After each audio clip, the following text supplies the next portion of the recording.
Tiap surat dimulai dengan Bismillahirrahmanirrahim. Bahkan ada yang di dalam satu surat dibaca Bismillahirrahmanirrahim 2 kali, di awal surat dan di pertengahan diulang lagi. Innahu min Sulaiman wa innahu Bismillahirrahmanirrahim. Begitu. Maka Bismillah ini diambil karena dari Al-Quran dimulai dengan Bismillah, maka beliau pun memulai dengan Bismillahirrahmanirrahim. Dan ketahuilah, Al-Quran itu dikatakan rangkuman daripada kitab-kitab yang diturunkan oleh Allah kepada nabi-nabi terdahulu. Semuanya ada di dalam Al-Quran.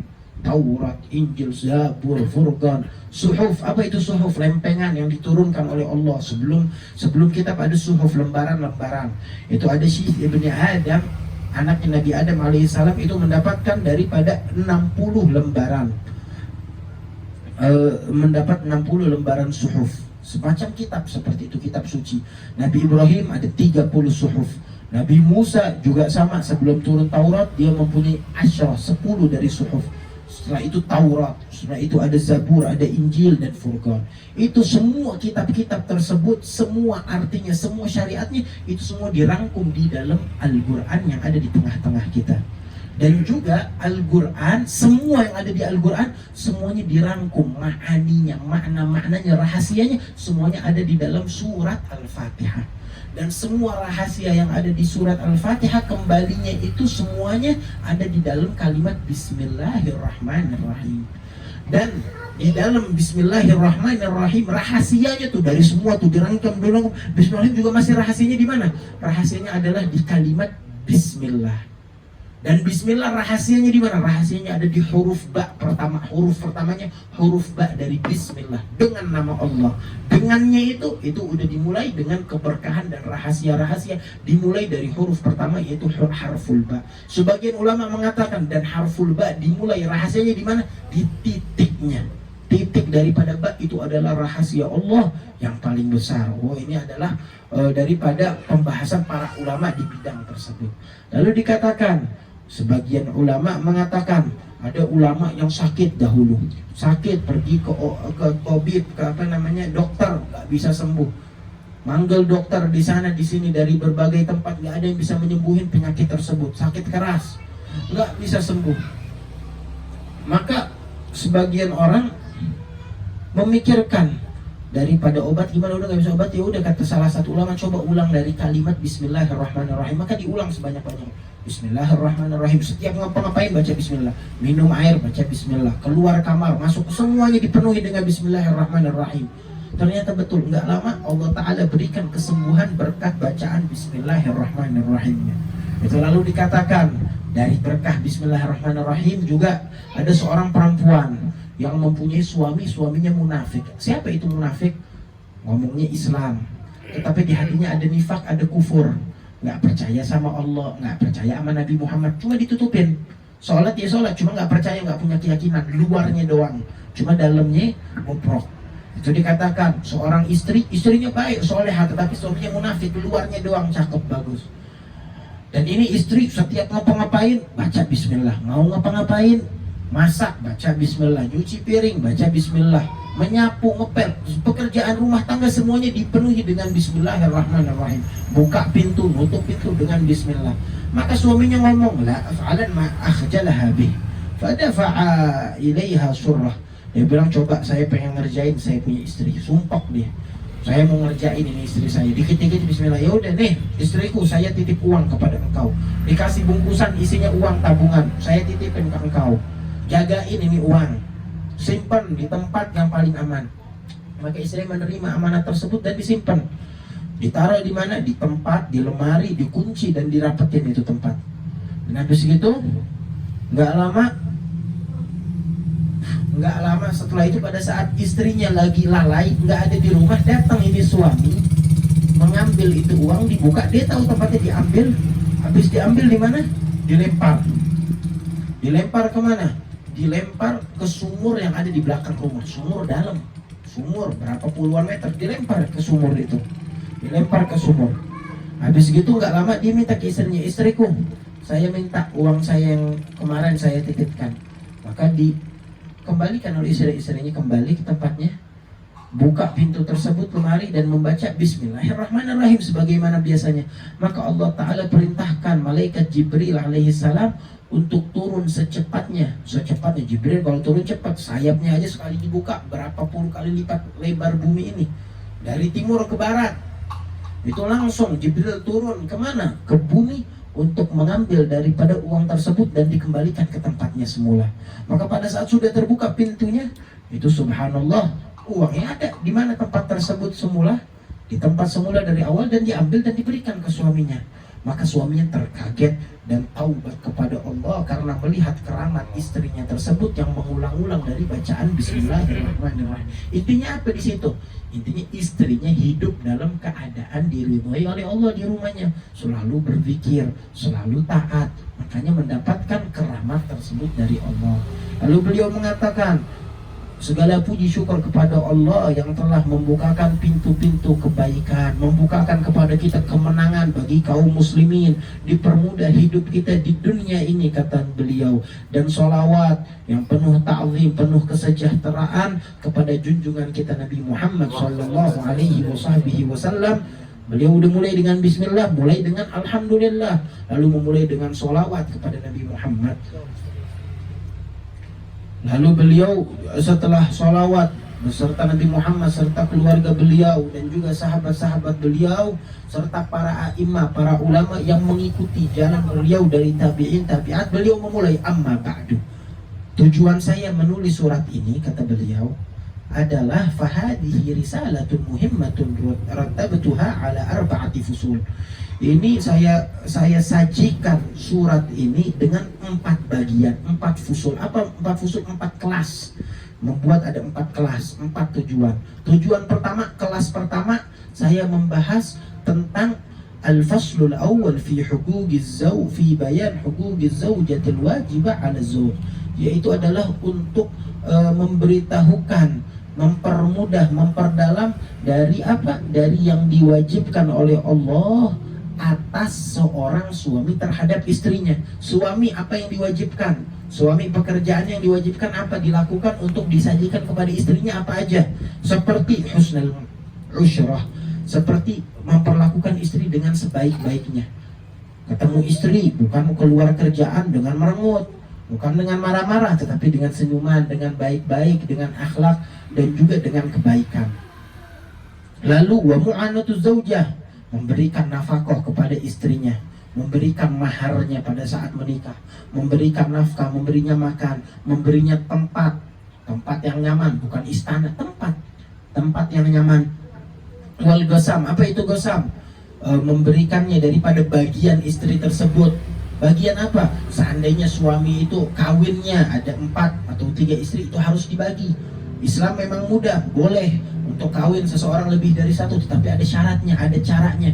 Bukan di sana 1 minggu, di sini 1 hari yang pertama. Enggak, ada caranya, ada gosam, ada pembagiannya, ada cara pembagiannya. Wajib, kalau salah, kalau nggak disetujuin, istrinya nggak ridho dan dia nggak melakukan wajib tersebut, jadi haram. Maka hati-hatilah di dalam perihal tersebut, bakal dibahas itu di babnya. Lalu ta'limuha, wajib istri juga wajib diajarkan oleh suami. Wajib diajarin apa? Wajib hal-hal yang wajib diketahui. Sholatnya, tentang sholat, istrinya nggak bisa sholat, wajib suami untuk mengajarkan istrinya. Suaminya nggak punya ilmu, wajib membayar ustadzah untuk mengajarkan istrinya tentang sholat dan hal-hal yang wajib lainnya. Terus apalagi yang wajib terhadap suami? Dan banyak dari sunnah-sunnah, dari muakkadah, dan juga tentang haid, perkara haid, kapan boleh sholat, kapan nggak boleh sholat, kapan puasanya digodok, kapan tidak digodok. Itu hal yang wajib diketahui oleh istri. Itu adalah di kelas pertama bakal dibahas. Tanggung jawab suami terhadap istrinya apa aja. Itu fasal pertama dibahas dari hal tersebut. Yang kedua, al-faslu tsani fi bayan huquqiz zawj al-wajibah 'ala zaujah. Yang kedua, kebalikannya, yaitu membahas dari hal yang wajib yang dilakukan oleh istri terhadap suami.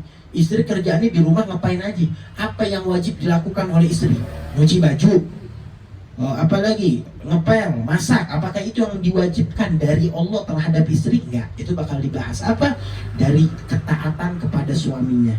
nggak melanggar perintah Allah, nggak bermaksiat, nggak melanggar perintah suami yang wajib, bukan perintah yang haram. Kalau suami memerintahkan yang haram, nggak boleh diturutin, harus nurut terhadap suami. Wa husnul muasyarah, dan bertaamul, kehidupan dengan baik, dengan saling memahami, saling tarik ulur antara suami dan istri. Wa taslim nafsuha ilaih, dan memberikan dirinya semuanya diberikan kepada suaminya. Maksudnya memberikan gimana? Nurut dengan suaminya. Mau ditaruh di gudang, mau ditaruh di gubuk rumahnya, mau ditaruh di hutan rumahnya jauh dari perkampungan. Intinya ngikut dengan suaminya setelah akad nikah. Gimana? Ada caranya, ada babnya, bakal dibahas. Ada buabitnya, apa yang boleh, apa yang tidak boleh, bakal dibahas. Dan hal-hal yang wajib daripada istri terhadap suami. Apa yang dilakukan oleh istri yang wajib dan apa yang tidak.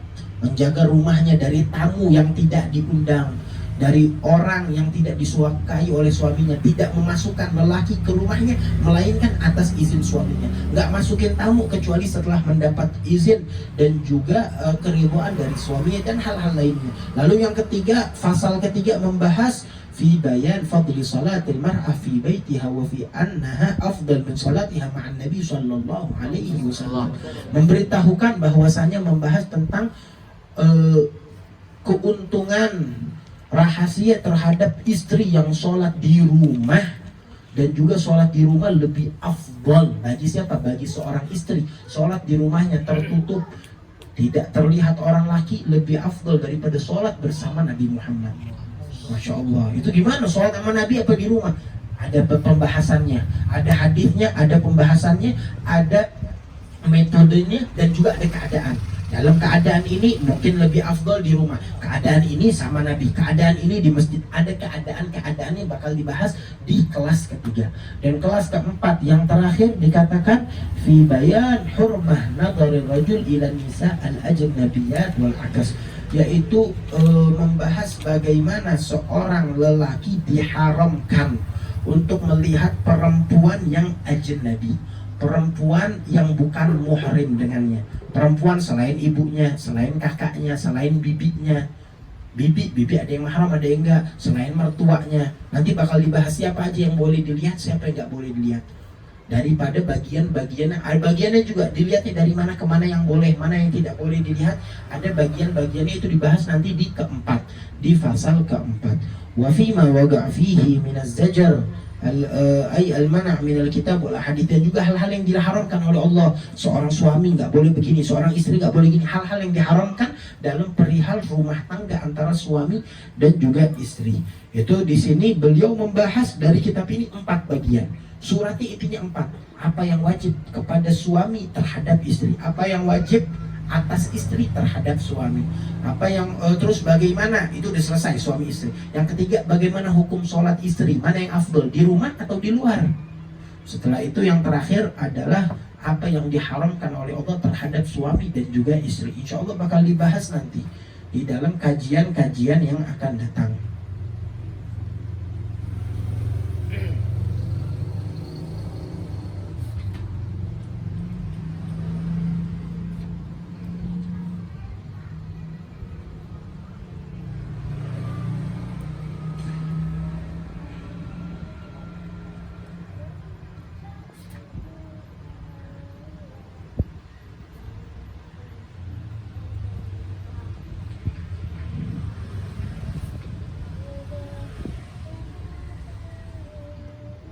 Kenapa di bab terakhir ini ditambahkan kelas terakhir?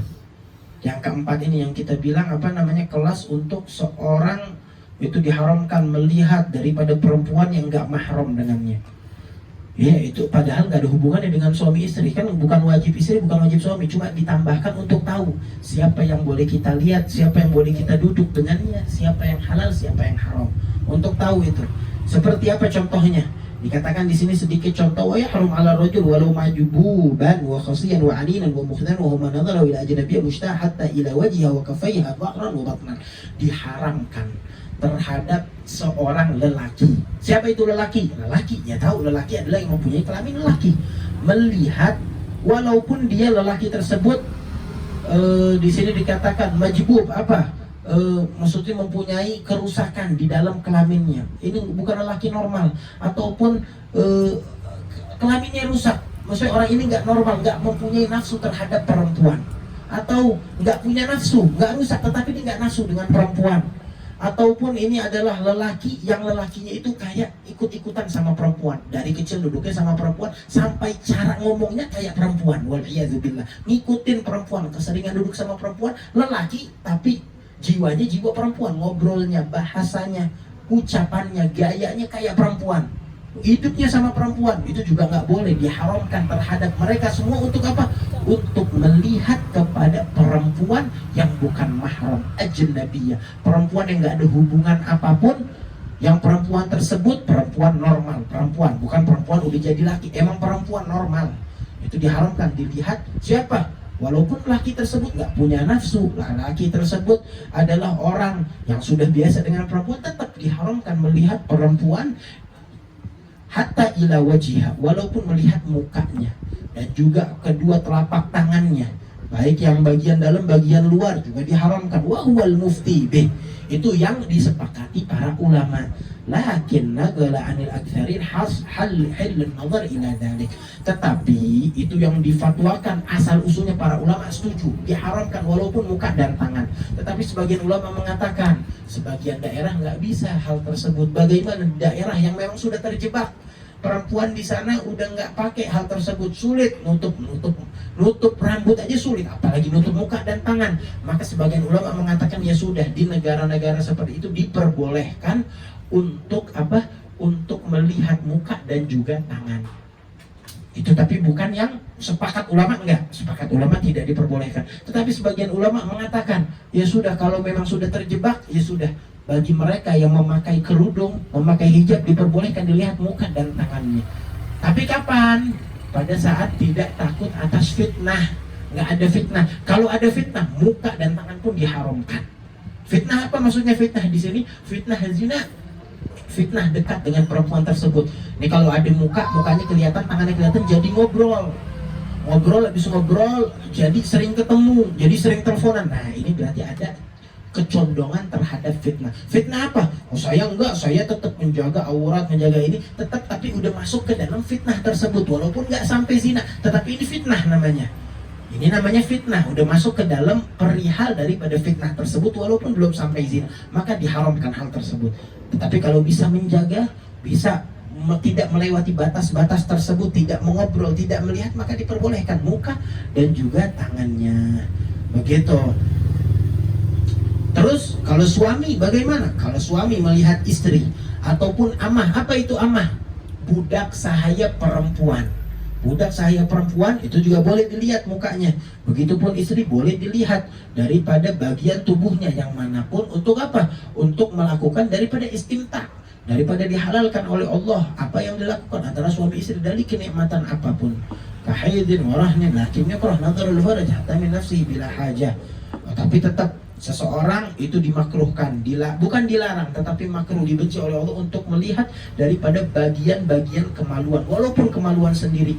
Ini punya saya sendiri, tetap makruh. Kenapa engkau melihat itu? Kenapa gak dirubah melihatnya ke Al-Quran, melihat kepada wajah ulama, melihat kepada orang-orang soleh? Itu Sayyidina Utsman bin Affan mengatakan, "Mundu bay'atu Rasulullah sallallahu alaihi wasallam lam almus dzakari biyadil yumna." Setelah aku membaiat Nabi Muhammad, aku nggak berani menyentuh kemaluanku dengan tangan kananku, sebab aku telah membaiat tangan ini, baiat Rasulullah, nggak berani untuk menyentuh daripada kemaluanku, kata Sayyidina Utsman ibn Affan. Lihat bagaimana Sayyidina Utsman dikatakan manusia yang paling malu dengan Allah, sampai istahya minhu malaikatur rahman, malaikatnya Allah malu dengan Utsman. Kenapa malu?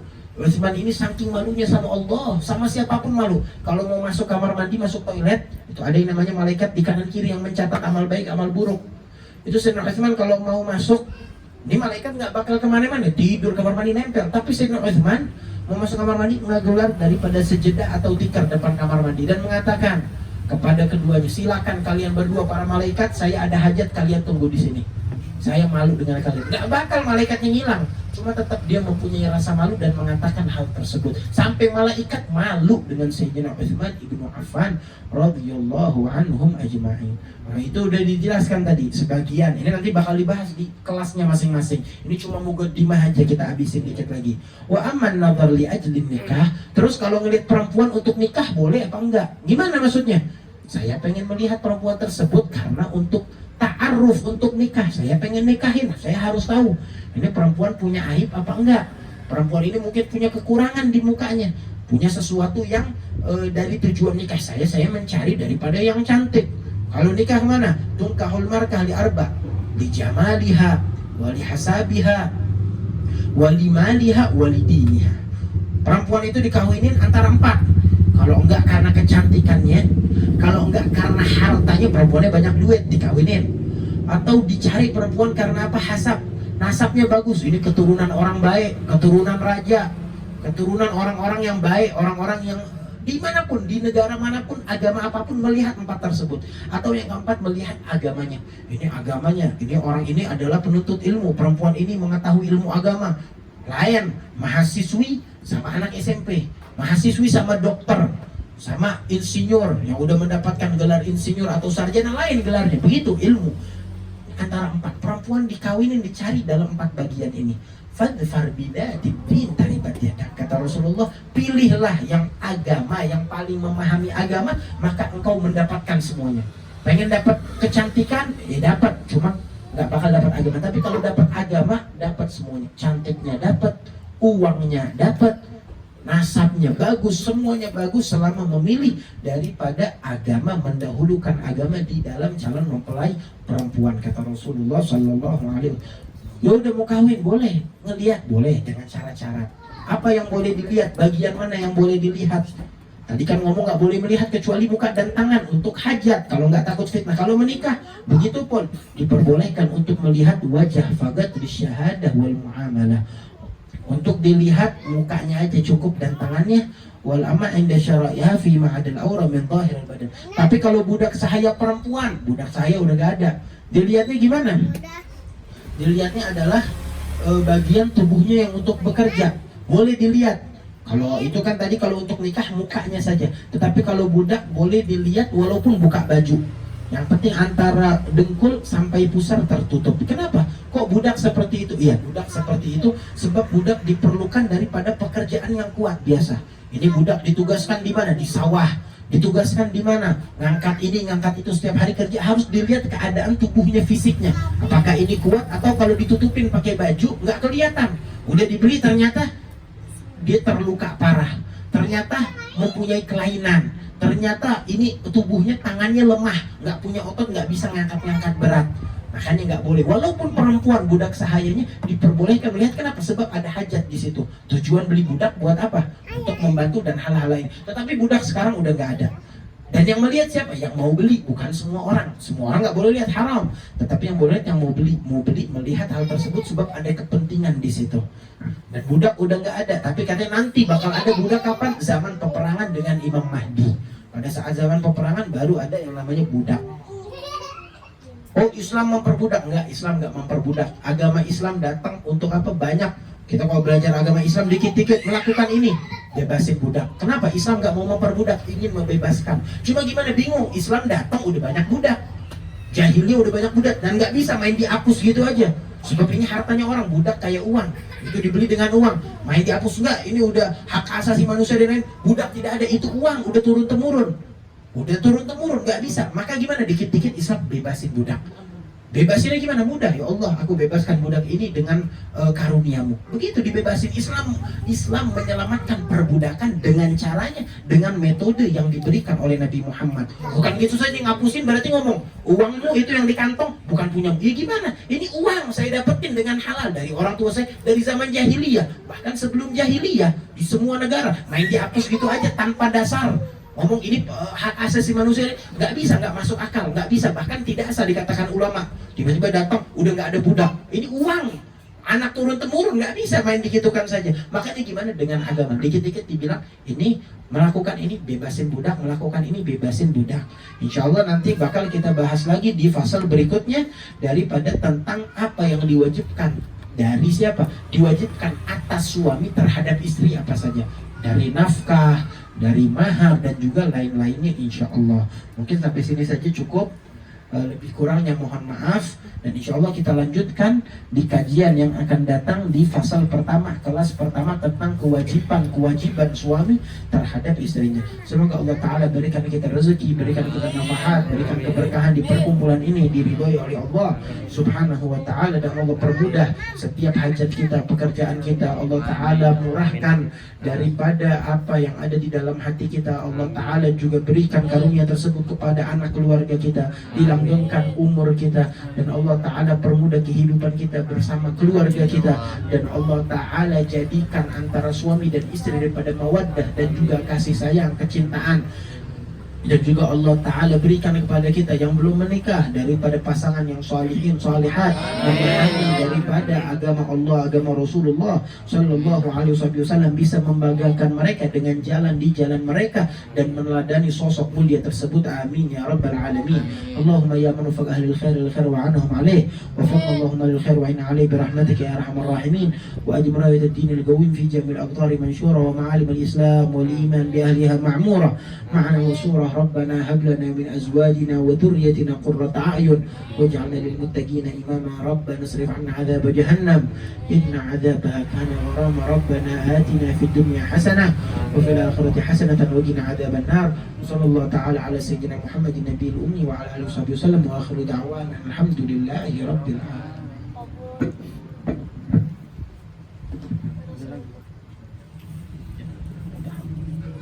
Alhamdulillah telah selesai kajian kitab Uqudul Ujian pada malam hari ini. Alhamdulillah, mudah-mudahan kita bisa lanjut besok-besok ya. Mudah-mudahan kita bisa istiqomah ila yaumil qiyamah, jangan sampai kita berhenti ngaji. Mudah-mudahan kita selalu ditolong oleh Allah Subhanahu wa taala. Amin ya rabbal alamin. Billahi taufiq wal hidayah. Wassalamualaikum warahmatullahi wabarakatuh.